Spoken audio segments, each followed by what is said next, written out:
Chapter 14. A Time for Everything. King Solomon, who purportedly made a pilgrimage to Central Asia, once wrote, "There is a time for everything, and a season for every activity under the heaven." Our royal fellow pilgrim was right.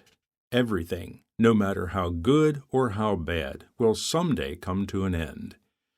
I guess, by his use of the word everything, we have to assume that it includes pilgrimages. Even in difficult places like Central Asia, we eventually arrive at the goal of our journey when we see this awe-inspiring thing called an indigenous church. The mere thought of that day has given us joy as we traveled through arid lands. Its image, flickering just beyond the horizon, drove us on when a weary spirit was urging us to quit. Yet, when this moment of rejoicing comes into view, we are also faced with some disturbing questions. Just what should a pilgrim do at the end of a pilgrimage? Is it right for the pilgrim to stay on a while? And if they do stay, exactly how should pilgrims act in this new role? At this difficult moment of transition, it is important that we remember the signs we have already seen. And God has graciously shown us many. Each of these, as diverse as they have been, share one thing in common. They were all found while spending time with Central Asian friends. The fire towers that lighted our way in the desert did not come from lectures in a classroom. These insights were not the product of our intellect. They came into view only when we took the time to listen to the wisdom that comes from simply living your whole life in Central Asia. Therefore, it is only fitting that we should find our bearings in this moment of transition while doing what we have often done before, drinking tea with a friend. I went to see Tagat mainly because that is what friends do in Central Asia, spend time together. He is not a ministry project, but a friend whose company I enjoy. Nevertheless, I also wanted to see him because I knew Tagat was struggling with problems in his ministry, and I thought that he might need someone to talk to. Little did I know that what he needed to say was exactly what I needed to hear. My friend Tagat is a typical Central Asian man, extremely loyal to his family, generally likable, and not given to a lot of words. In other ways, though, he is most extraordinary. For a start, he has been a follower of Isa for more than 7 years. Few of his people fit that description. Not only that, but he has exercised authentic Christian leadership for most of that time. He doesn't carry a title like pastor or reverend, but he is the sort of man Paul wrote about in his first letter to the young Timothy. The overseer must be above reproach, the husband of but one wife, temperate, self-controlled, respectable, hospitable, able to teach, not given to drunkenness, not violent but gentle, not quarrelsome, not a lover of money. He must manage his own family well and see that his children obey him with proper respect. In Tagat's world, these qualities speak far louder than the seminary degree others aspire to. Maybe that is the way it should be.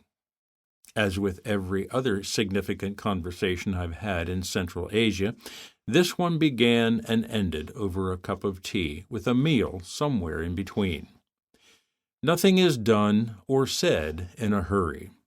All those who would take a pilgrimage into this land of Bactrian camels and Oriental carpets should remember that the nasty American habit of quickly getting down to business feels very rude in this part of the world. Tagat and I sat in the living room where we ate and talked alone. For the most part, his wife, Dobahar, kept to the kitchen. It was not for lack of something relevant to say, for at key moments she would briefly join us and share what was on her mind. But mixed company at a meal does not sit well with my friend. so one stern look was usually enough to return her to the kitchen. Please don't judge him too harshly in this. Remember, we are the foreigners in his house. This is also a good reminder that Central Asia is an altogether different place from the West. After the meal, I tried to draw Tagat out, but to do so I would have to carefully watch my natural tendency toward directness. If I wanted to know what was going on inside this man, I would have to be discreet and indirect, an art I have yet to master. I decided to begin by asking his thoughts on a couple of general ministry questions. I was certainly interested in the ideas of one who could rightly be called a pillar of the church in Central Asia. But more than that, I hoped my questions might start him talking about the more troubling things on his mind. Tagat gave me a vague answer to the effect that they had made good progress over the past 5 or 6 years. There was still much to do, but the groundwork had been done. Then, from out of nowhere, he asked me an odd leading question. How do you understand your work here? How do you define your role as a missionary? Remember, this question was coming from a man who had been a follower of Isa longer than I had lived in Central Asia. He had probably known as many missionaries as I have. Something important was lurking under the surface of his query.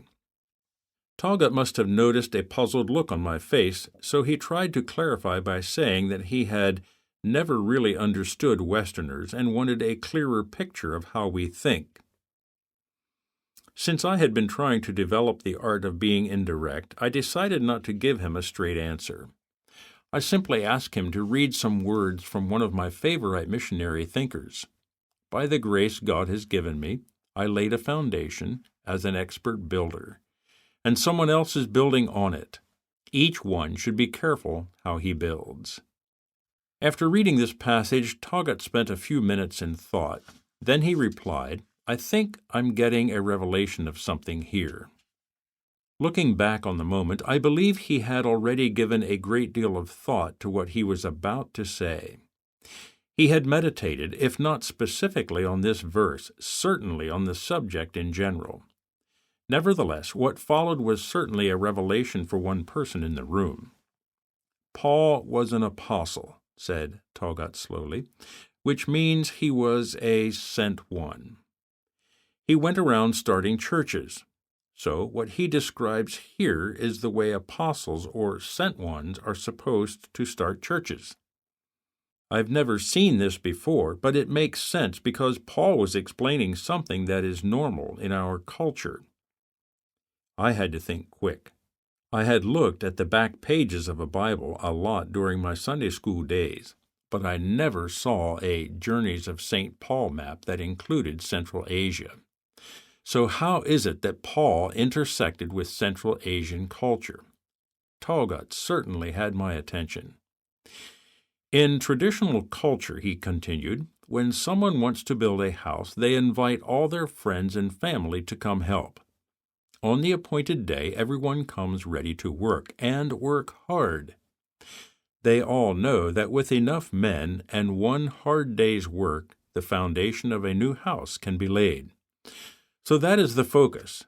They do not worry about doing other things. The foundation is what they came to build. While the men are working, the women prepare a huge traditional meal. But even though there is much to be done, it is much more than work. It's a celebration. A new house is going up. As Tagat talked, I could picture the preparations I've watched many times for other big events like weddings or funerals. The men would be occupied with whatever needed to be done outside, while the women washed and cooked the rice, cut piles of carrots, and prepared the meat. It is the same at all big parties. He continued painting his picture for me. By late afternoon, the foundation is laid. Some of the men start cleaning up, while others quickly assemble a sort of long table for the feast. Soon there will be lots of eating, laughing, and drinking tea. As he was speaking, I could see the men in my mind's eye, sweaty and bone-tired, but glowing with a sense of accomplishment from the day's labors. Later that night, when the eating, music, and dancing are over, continued Talgot, the owner of the house stands up to profusely thank all who answered his call for help. He freely admits that he could never have done it without them, and ends by telling them that he is forever in their debt. They were there the day the foundation was laid. Then, in an unexpected anticlimax, Talgot finished his story, and then everyone goes home. I sat there startled. It seemed too abrupt. There had to be more to it, but when I pressed him on this point, Talgot's rationale went something like this. The people came to do one thing, to lay the foundation. They did what could not have been done without their help. When that is finished, it is the owner's business to finish his own house. As much as I wanted something more, I could see the logic. But this was not all. My friend was on a roll, and he continued to expound his thoughts. And just like Paul, you foreign missionaries are the helpers in our tradition. God called you from all over the world to come to Central Asia and help us lay the foundation. We never could have done it without you. But now that part is soon to be finished. It is almost time for us to prepare a great feast and tell you how much we appreciate all your hard work and sacrifice for our people. My thoughts drifted back to the Apostle Paul's words, trying hard to apply them to Talgot's story and to the missionary practice I have seen in Central Asia. Then it dawned on me why Paul, the church planter, did not stick around to finish the house. Why? Because it was the owner's job to do so. Who better to decide where to put the windows or how many bedrooms are needed? Is it not the one who will live in it? Paul tells us that there is only one foundation that can be laid, Christ Jesus. But could many floor plans be built on this one foundation?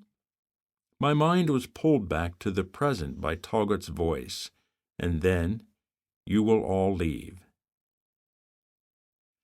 His directness caught me off guard, and I was silent for a moment. Is that how it works? He pressed. Will all the missionaries leave soon so we can build the church to look like we want? What could I say? How could I tell him that there is a right and proper way for some pilgrims to stay on past the foundation stage? Would he even consider that our partnership could be helpful long into the future? How might I explain the ideal scenario in which we foreigners move to the background while the owners of the house take the lead? Indeed, how could I enlighten my friend to such idealistic church-planting theory when his experience had painted a much different picture? Missionaries fading into the background is a model he has seldom seen. Most missionaries can talk at length about such ideas as theory, yet few church planters are ready in practice to act like the Apostle Paul, truly risking the leadership of a new church into the hands of local believers. However, I didn't need to tell my friend all this. He already knew. He had known for years.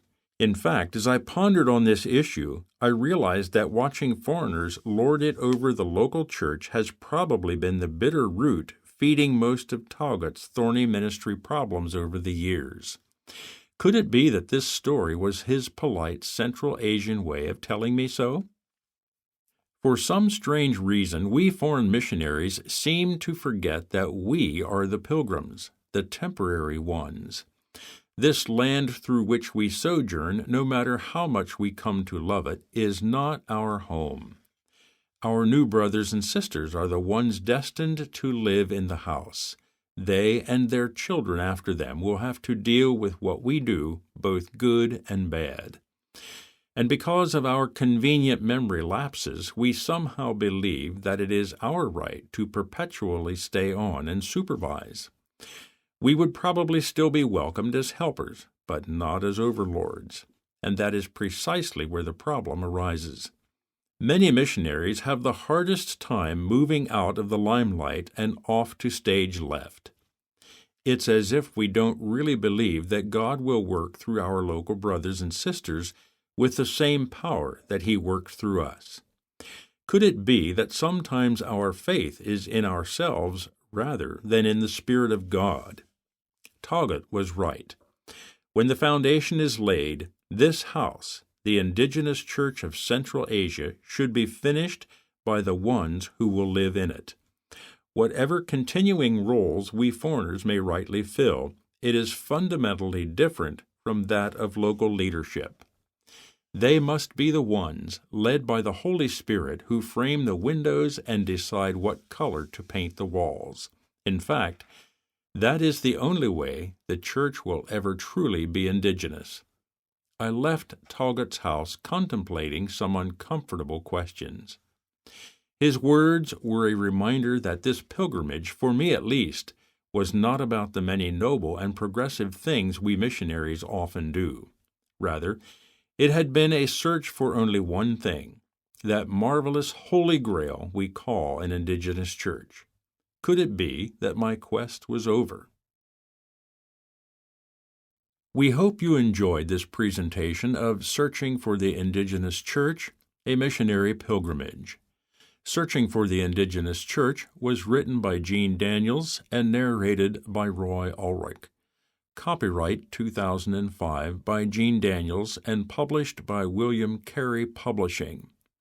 To order a print copy of this book, go to missionsbooks.org. This audiobook was produced in partnership with All Nations Bible Translation. For more information on All Nations Bible Translation, visit allnationsbt.org.